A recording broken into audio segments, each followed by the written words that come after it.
Yo, it's good. Hit that thumbs up button, man. So, whoever watched the versus battle, if you want to call that a battle, last night, I caught myself watching some of it.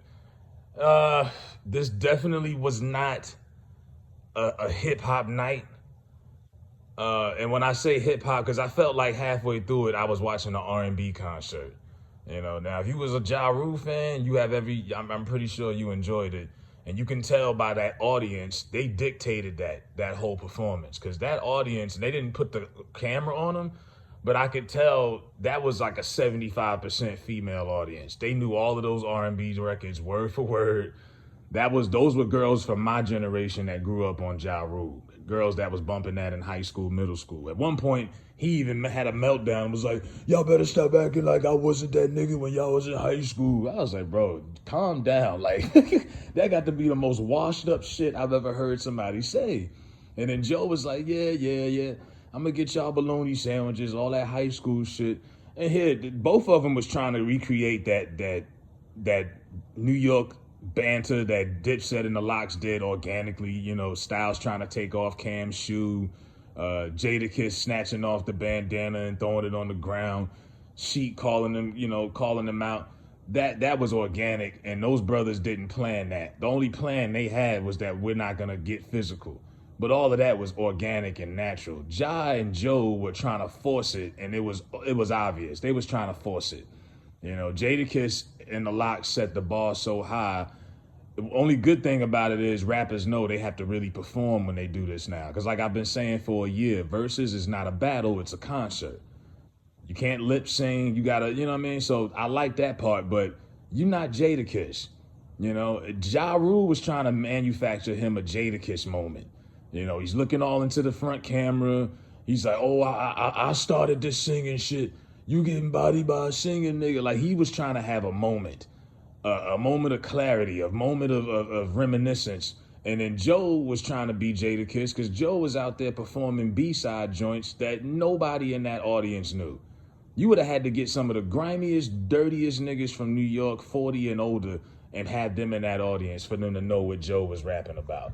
That audience came to see Ja Rule. That was a girl-dominated audience. When he brought out Little Mo and God, they performed that entire song, all three verses. I was like, Jesus Christ. Even Big Tigger and me was on the same page. Big Tigger, they performed that record he had with Charlie Baltimore. That baby say, yeah, I hated that. Big Tigger was like, I did not like this, but it was a big record. You know, it just wasn't. It was R&B out. It was just too much R&B for me. And Joe, I give Joe credit. He tried to bring it back to hip hop, but that audience wasn't rocking with him like that. And Joe was just playing some random ass records. Now here's the backstory to him saying that he wrote Candy Shop, because a lot of people was like, huh? How are you taking credit for Candy Shop? That's 50's record. At the time, Scott Storch, aka Scott Scorcher, before he got real deep into his coke binge, him, Cool and Dre, they were producing a lot of New York niggas records. Cool and Dre did I'm From New York, which they performed last night too. They brought Jadakiss out. Scott Storch produced Candy Shop. And this is before he sent it over to Dre and Dre mixed it and added the beats. But that was Scott Storch's record. He gave it to Fat Joe first. Fat Joe turned it down, couldn't rap on it or whatever, and then 50 took it and flipped it. So that's what Joe was saying. He's trying to claim that record as his. At one point, Joe was even trying to play pun records, and he got away with that. But at one point, it got real strange because he came out there and brought out Nelly. This is a New York crowd. This is New York City, Madison Square Garden. And you bring Nelly out there? Now, mind you, Nelly's a legend. I personally think Nelly was a bigger star than Ja Rule at that time in the early 2000s. But Nelly's not from New York, and Nelly already did a versus. You know what I'm saying? Why? That made no sense. I know him and Joe got a record, and they did that later, but he let Nelly come out there and perform Hot in Here. Nelly's voice was so groggy, half the crowd couldn't understand him. I was just like, yo, Joe was just getting desperate, and it was a shame because I don't like. Joe tried the Jadakiss approach. In fact, Joe has been on part of a lot of hit records, but the problem is when you're trying to play a verse from a feature that you did, like he tried to play All We Do Is Win, the Khaled joint. That song has already been played on like 4 other people's versus battles. T-Pain played it. I'm trying to think who else. Ludacris played it. Everyone who's had a feature on that record has played that on a versus battle. But it wasn't like Joe's verse really stood out. So you can't do the Jadakiss shit, because most of the time when Jadakiss does a feature, it's the most best feature verse on the record. So that's why Jadakiss can get away with playing features from other people's songs and claim it as his. Joe, not so much. A lot of people don't know Fat Joe verses. They know his choruses, his beats. And that was the issue too also. Now getting to the Ja Rule, Irv Gotti shit. Now Irv Gotti just can't get past himself. 50 lives rent-free in his mind. 50 wasn't even there. Nobody, I know people kept saying Joe gonna bring him out. That wasn't gonna happen. Like I told people, Fifth was not gonna help give Ja Rule any exposure, because that's what Versus does. It puts you in front of an audience no one ever seen before. A lot of young people watch. Your numbers go up. Hell, Jadakiss got a freestyle from 10 years ago that got put on Apple because of Versus. So 50 knows the power of it. He's not gonna give Ja any free exposure and help him in any shape or form.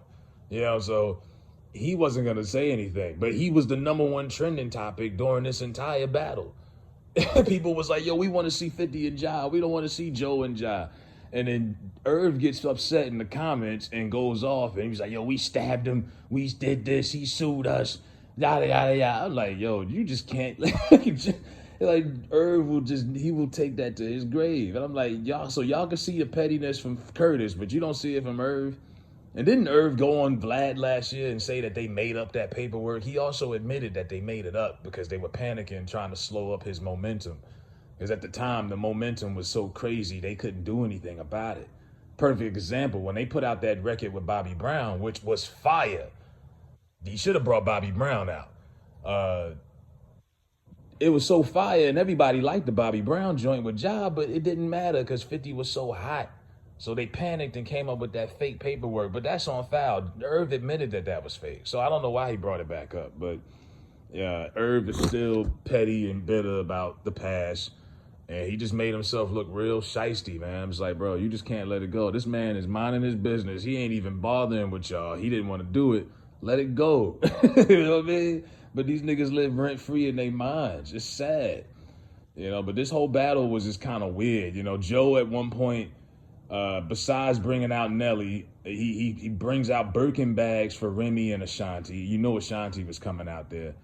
I don't know where they got Vita from. You know, I'm pretty sure she had to pay for her own Uber to get to the festivities. Vita got a 6-pack. I'm like, yo, somebody feed this girl.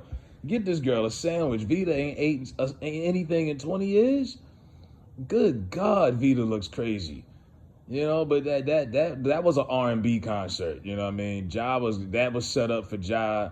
It was almost as if Joe was trying to give it to Ja. Like, just go ahead and do your thing because this is your crowd. And like I say, the crowd dictated that victory.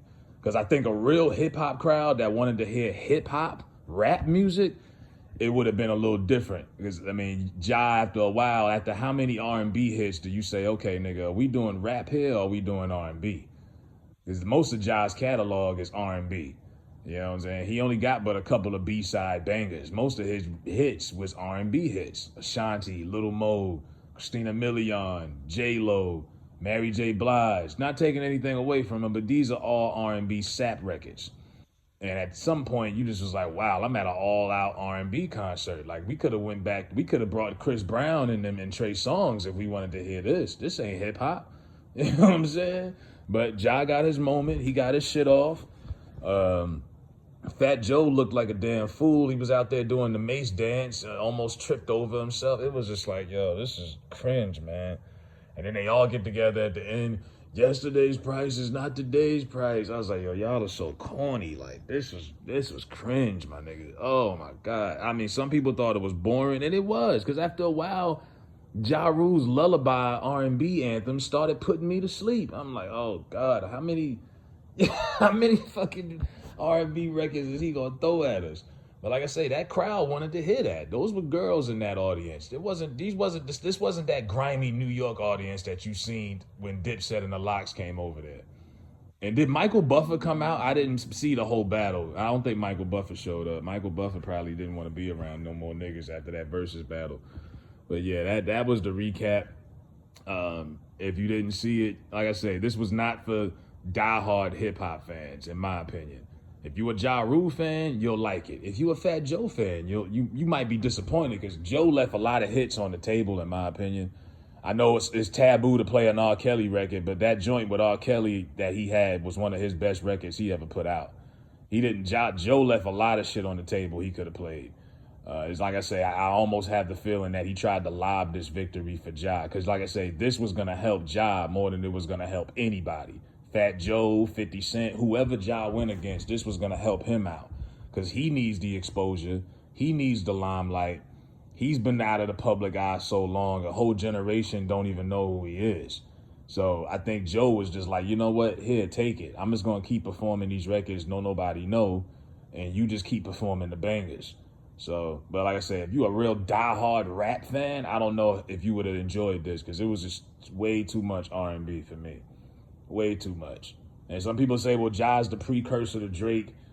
Even Drake don't even got that many goddamn R&B sappy records like that. And if they are, they're not that lenient. He's not that dependent on R&B girls. But I knew Ja was going to have to bring out some guests. He was going to have to bring out Ashanti.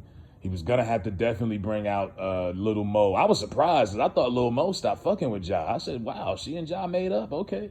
But yeah, Ja was going to have to bring out somebody because I was like, no way. He has so many feature records that, he has so many records with features. It's impossible for him to do a concert and not bring somebody out. So yeah, Swiss says they got something big coming. Diddy was in the comments and said that he would do Dre, and everybody was like, yeah, we know you would. You ain't talking about a versus battle. Oh, God. The Diddy jokes, the jokes write themselves. But, yeah, I'd rather see Jermaine Dupri and Diddy go at it. I think, Bad Boy they didn't really make a lot of gangster street anthems like Death Row and Dr. Dre. They did the remixes. They did the party cuts. I think Jermaine Dupri was right up in that same category. I'd rather see JD and Diddy go at it, even though Jermaine Dupri has done a versus also. But yeah, that's the recap of the versus. I'm not gonna call that a battle. That was an R&B concert. But if y'all watched it, let me know what y'all think in the comment section.